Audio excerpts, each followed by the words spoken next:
Hello there. I'm Dr. Terry James Gingrass, and this is Dr. G's ADHD Chat. And we're here to make the world safe for ADHDers. I am a clinical neuropsychologist in private practice, and a significant portion of my practice is about evaluating and treating ADHD kids, families, adults. I also am the father of an ADHD child, and as such, I probably have made all the mistakes it's possible to make. I will claim ignorance at that time, because I think, frankly, 20 years ago, nobody knew too much about ADHD.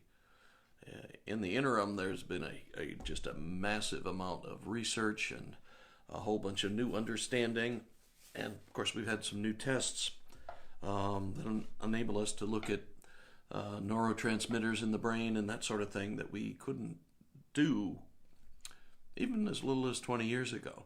So we know a lot more about ADHD, what causes it, and the big deal is that it's a neurologic condition. It is not a behavior problem, okay? So you hear that from anybody, they don't know what they're talking about, okay? ADHD is a result of some differences in the way an ADHD brain works.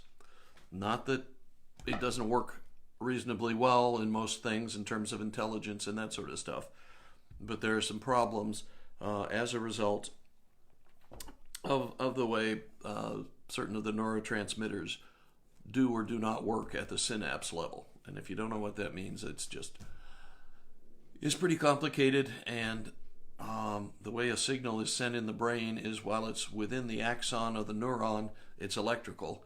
And then when it goes from one neuron to another, it's a chemical reaction. And those are the neurotransmitters. There's a little difference in the way ADHDers handle that chemical messenger part of things. And that's what causes some of the difficulties. Particularly interesting, I think, is we used to say it was all prefrontal cortex, the front part of the brain right here, which is the part that has to do with reasoning, problem solving, control of attention, impulse control, all that stuff.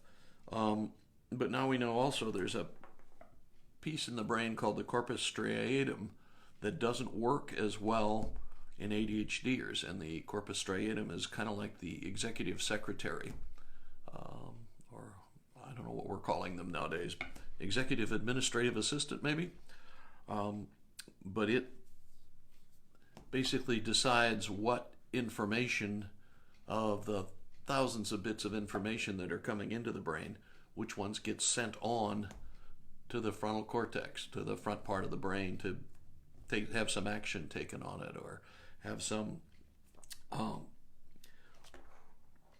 action rejected. Okay? Without the corpus striatum activated, everything comes in. So your brain gets overwhelmed with all the information that's there, just too much to really make a good sense of. So what we've been talking about, because of the time of year it is that it's getting ready for people, reluctantly or otherwise, to start getting ready for school. And that sometimes is an issue, particularly with ADHD kids. They a lot of times over the summer they lose a lot of the information they learned. Just sort of goes away, and so when they start school, it's like they're starting all over. And a lot of times we do things without really thinking about it that make it more difficult to start the school year off. And last week I talked a little bit about basically the need to start getting them back on a school type schedule. And for some families that doesn't really matter because they stay on the same schedule year round. And for some families, they just let the kids go bat crazy over the summer and stay up as late as they want and watch as much TV as they want or play as many video games as they want, and then all of a sudden the 2 days before school starts, they try to get them back on schedule. Not going to be good. Not going to work out very well.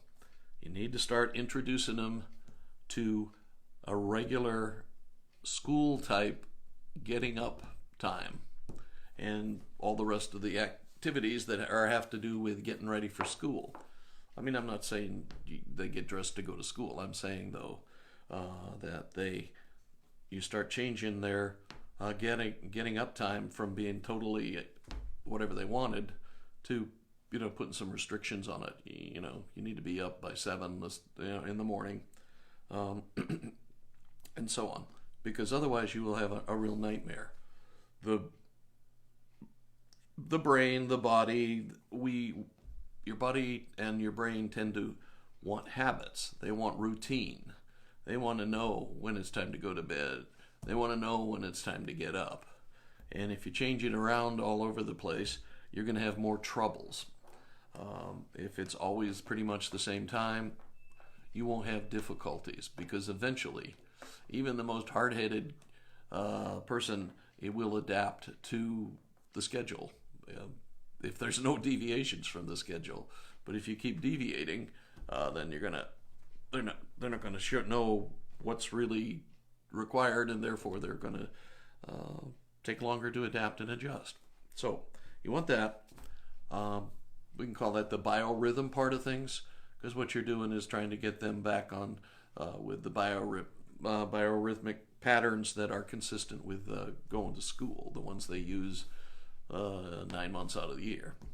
Okay, the other thing is medication. If your child is on medication, it's time, and you've let them go off medication over the summer, it's time to start getting back on that.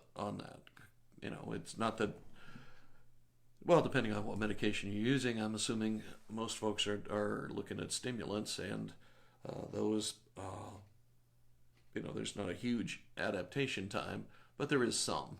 So you want to get them back on so they're used to doing everything. Their biorhythms are in sync, their body is in sync. That's the stuff you really want to be coordinated, so that your first week of school isn't a screaming nightmare. Okay? Other things, your child has ADHD. If your child has ADHD, you most likely have either a 504 plan or an IEP. Whichever you've got, you probably should have reviewed it at the end of last year when everything was kind of fresh in your mind. But if you didn't, you need to be reviewing it this year, because you're going to have a child study meeting sometime in the fall, and you need to be ready for it. You need to know what's working and what doesn't seem to be working, and any changes you've thought about that maybe should be added. You have to have that ready. You have to be thinking about that.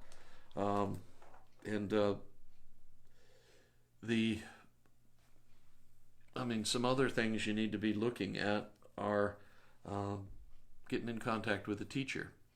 A lot of times they have it set up so that the school will set up so that you have a guaranteed time with the teacher.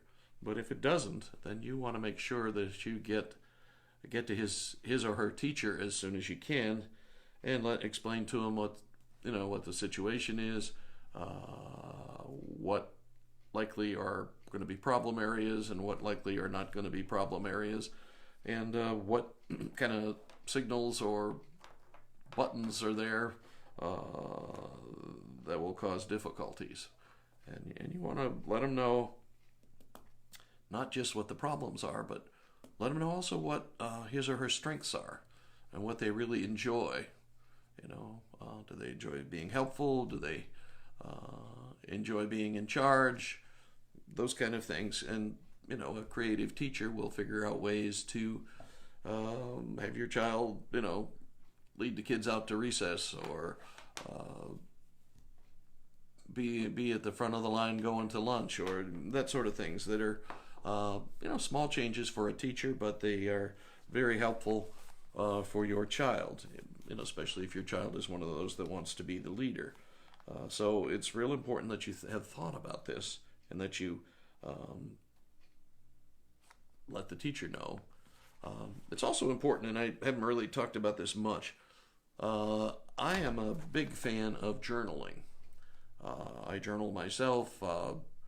I used to just wait until, it seemed like I had more problems than I could handle before I'd start writing stuff down. And now I just sort of routinely do it. Not every day, but a good 4 or 5 times a week. But you want to definitely make sure that part of your journaling, if not only just about your thoughts and feelings and that sort of thing, but also what you're seeing going on with your ADHD child. One of the things we have a problem with ADHD kids particularly is not recognizing their strengths. We just want them to be quiet and get good grades and not embarrass us, okay? I know that's part of it, okay? And so we don't necessarily pay as much attention to what they do well as we do to what they do that causes us problems, grief, whatever. So you want to start writing that in your journal as well. Seems to like creative things. Spent all afternoon drawing a cartoon or drawing a comic strip, or spends hours playing basketball, or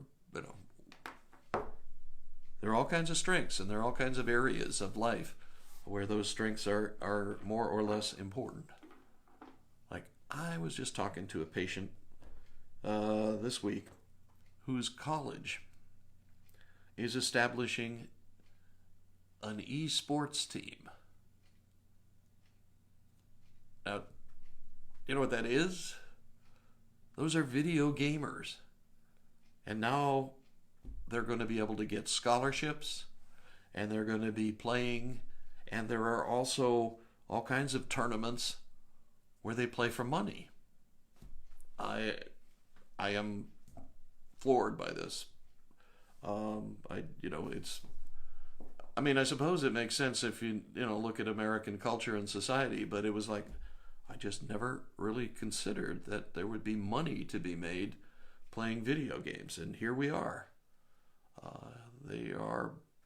They're making big time money, and they have specialized equipment, and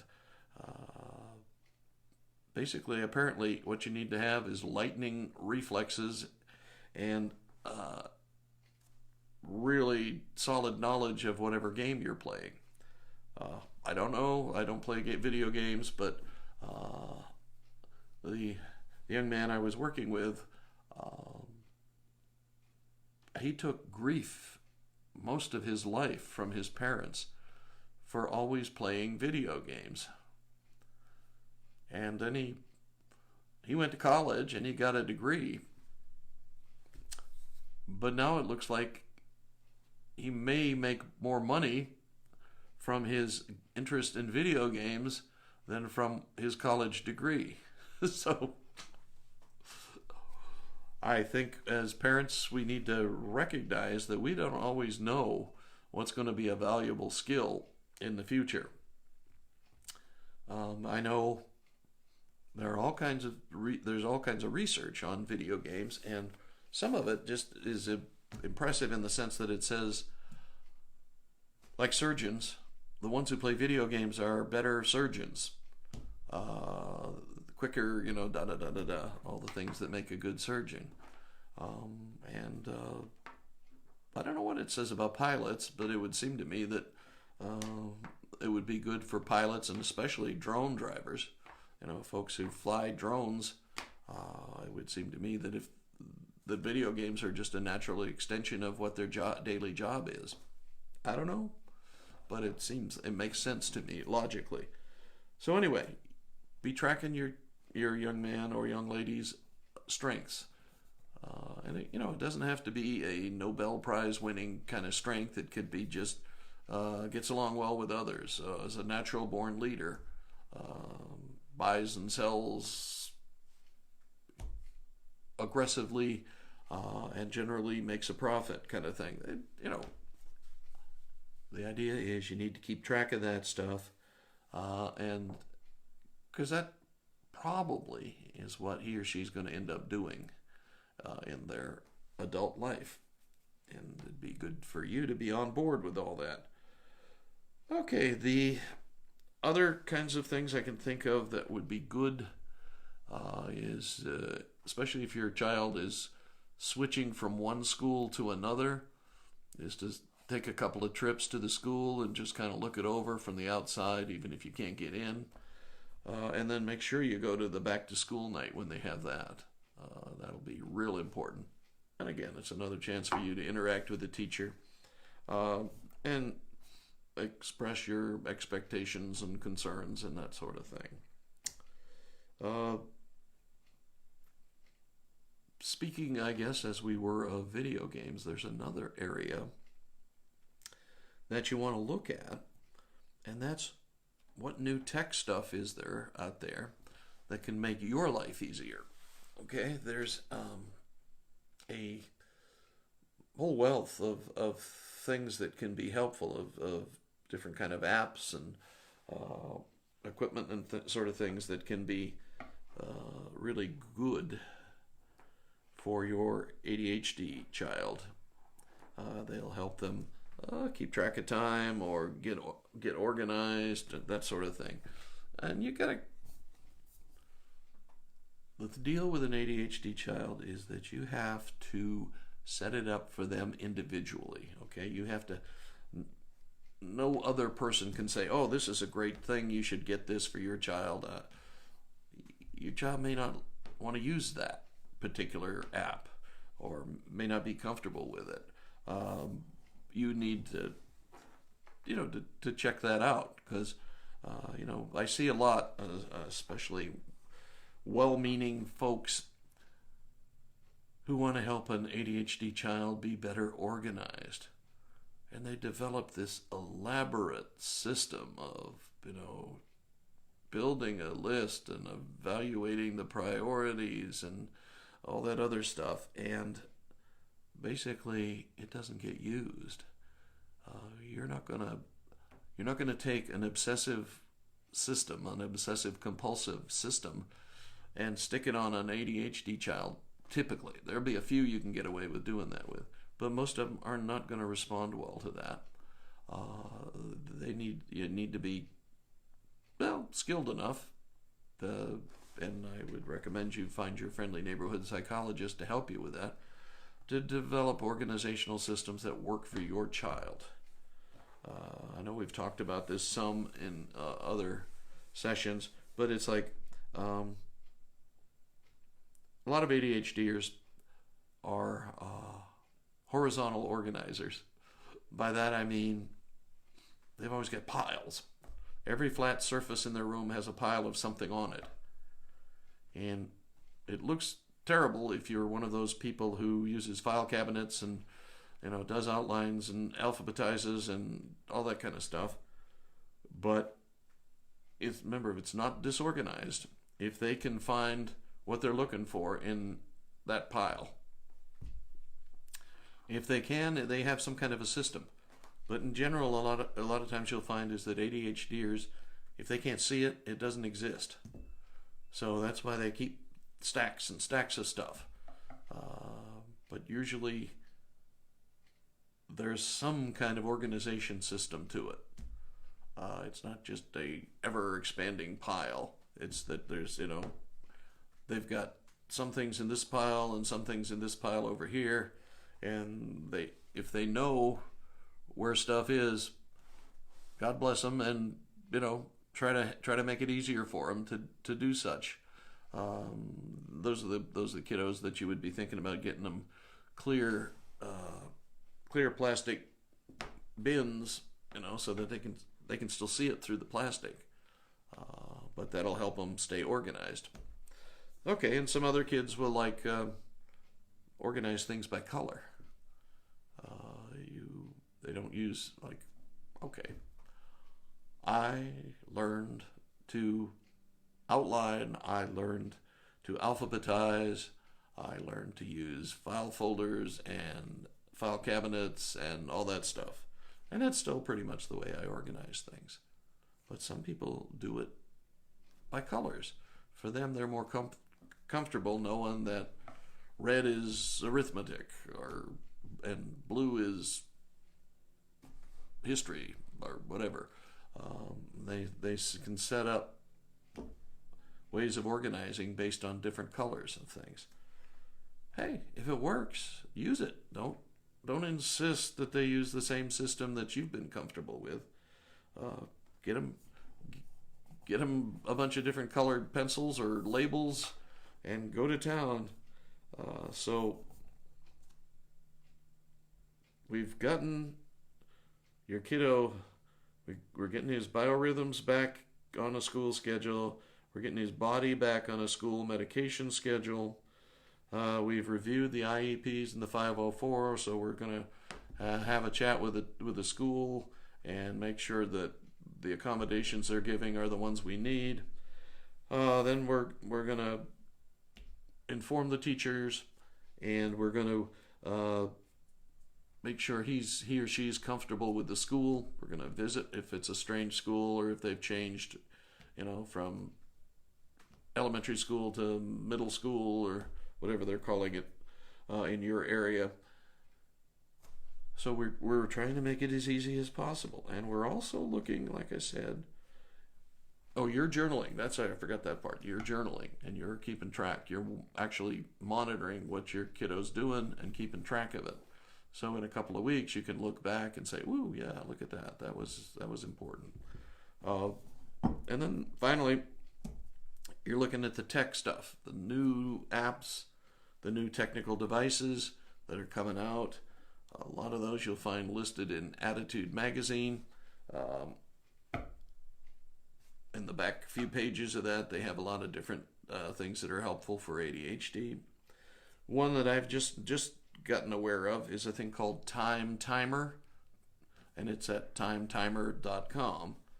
And it's kind of a cool, it can be an app or you can actually buy an apparatus, but it shows time passage by filling in with I think red is the most commonly used color, but it fills in, it's an hour, so if you look at the thing, you can look real fast and see, ooh, time is half gone, or time is 3/4 gone, or so on.